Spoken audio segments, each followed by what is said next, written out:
Good morning students, my self Neha Verma. आज हम computer में क्वेश्चन आंसर्स करेंगे। तो मैंने आपको पहले ये 4 क्वेश्चंस कराए थे, 1 2 3 आपको करा दिए थे। आज हम 5 6 7 क्वेश्चन नंबर देखेंगे, ठीक है। तो 5th क्वेश्चन है हमारा, what is the similarity between the analytical engine and the modern digital computer. तो जो एनालिटिकल इंजन है और मॉडल डिजिटल कंप्यूटर है उसमें क्या सिमिलैरिटीज़ है। तो इसका आंसर है the analytical engine and modern digital computer works on same basic principles. ये जो है दोनों जो है एक ही प्रिंसिपल पे जो है वर्क करते हैं। तो इसका आंसर बस इतना सा है। नेक्स्ट हमारा क्वेश्चन है, who is called father of modern computer. Modern computer के फादर कौन कहलाते हैं, तो ये सबको पता है, चार्ल्स बेबेज जो है इसका आंसर है। देन है 7th क्वेश्चन है हमारा, explain the Hollerith card reading machine. जो हॉलरिथ कार्ड रीडिंग मशीन है उसको एक्सप्लेन करना है।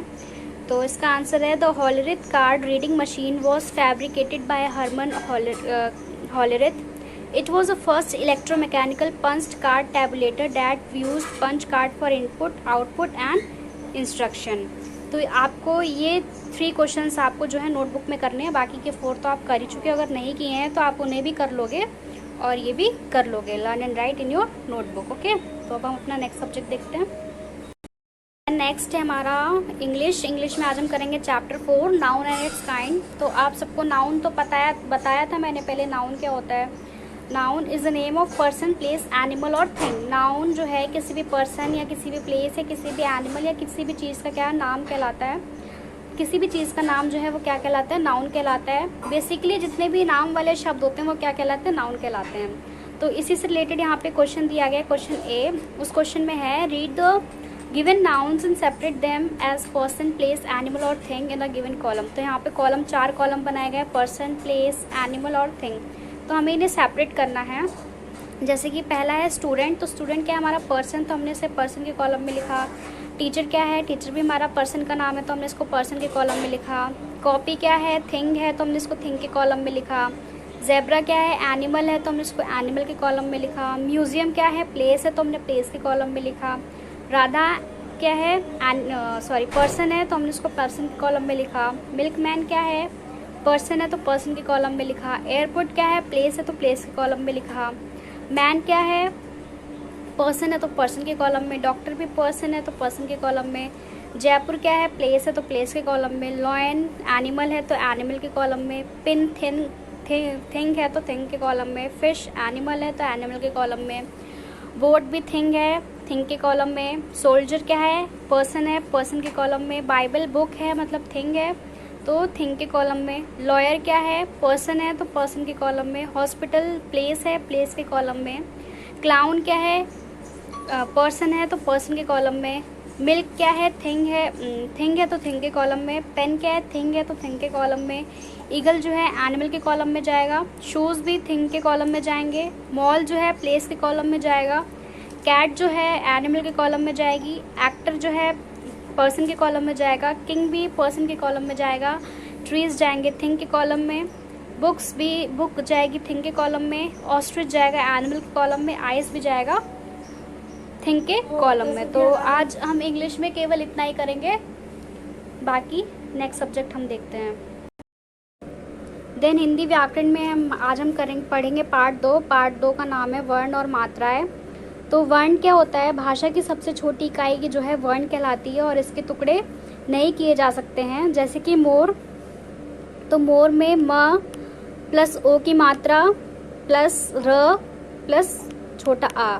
इसमें कोई मात्रा नहीं है ना, रा में, इसलिए छोटा आ। तो ये जो है ये म, ओ, र, अ, ये क्या है, वर्ण है और इनके हम टुकड़े नहीं कर सकते हैं, इनके टुकड़े नहीं कर सकते। और ये क्या है, वर्ण का ये कई वर्णों को मिला के बना है तो ये क्या कहलाता है, हमारा शब्द कहलाता है। मोर क्या है, शब्द है। नेक्स्ट है हमारा वर्णमाला।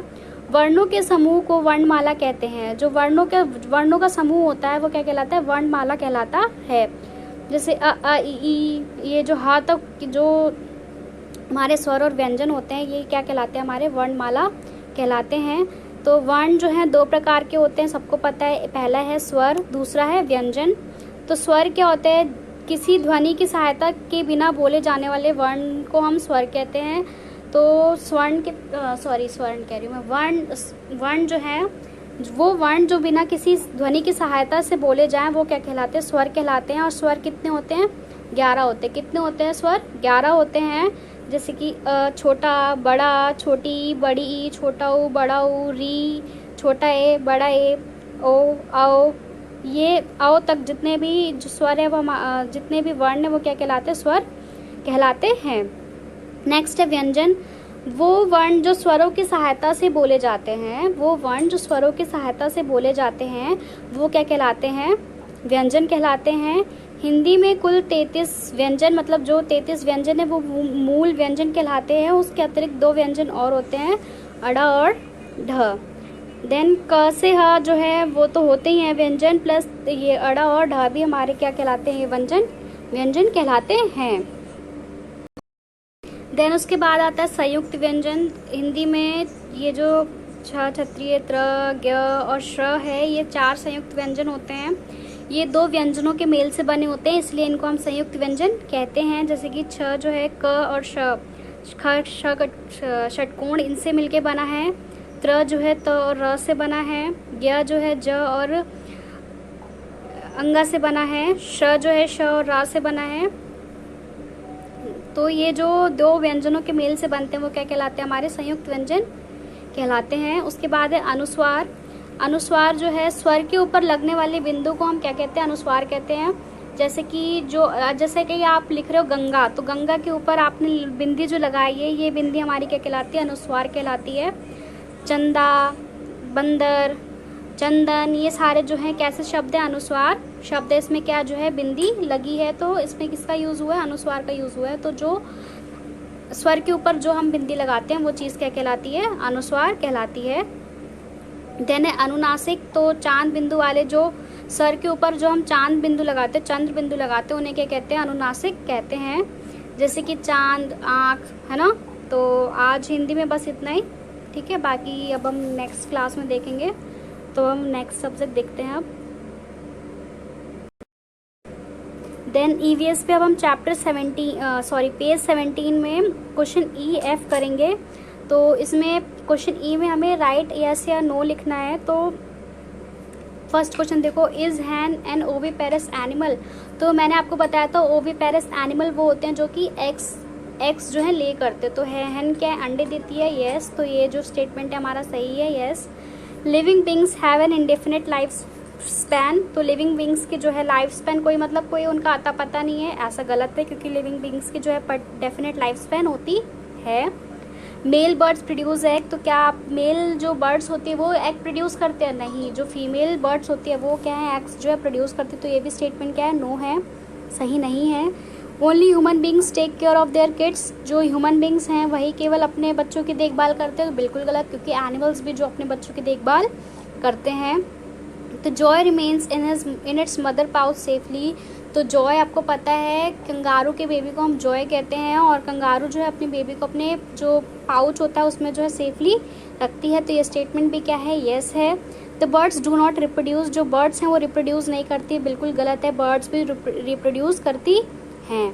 अब यहाँ पे अनजम्बल वर्ड्स हैं, उन्हें हमें सही करना है, मीनिंगफुल नेम देना है। तो पहले ये लिखा है तो उल्टा सीधा ये अरेंज है, लेटर्स अरेंज है, वर्ड्स अरेंज है, तो हमें इनको रीअरेंज करना है। तो ये पहला शब्द हमारा क्या है? कंगारू। सेकंड है मैमल्स। थर्ड है रिप्रोडक्शन। फोर्थ है ह्यूमन बींग्स। देन यहाँ पे एक्टिविटी टाइम में देखो, write V for viviparous, O for oviparous animal. तो विविपेरस एनिमल वो होते हैं जो कि यंग वंस प्रोड्यूस करते हैं, मतलब बच्चों को जन्म देते हैं। ओविपेरस वो होते हैं जो कि बर्ड्स एग्स जो है ले करते हैं। तो फिश जो है अंडे देती है, तो फिश के आगे हम ओ लिखेंगे। फ्रॉग भी एग देता है, तो फ्रॉग के आगे भी हम ओ लिखेंगे। माउस जो है बच्चे देता है, तो इसके आगे हम वी लिखेंगे। स्नेक अंडे देता है, तो ओ। स्क्वायरल बच्चे देती है, तो वी। बर्ड्स भी जो है एग्स देती है, तो इसके आगे हम ओ लिखेंगे। तो आज के लिए बस इतना ही, बाकी हम कल की क्लास में देखेंगे। तो आप सबको ये बुक में करना है।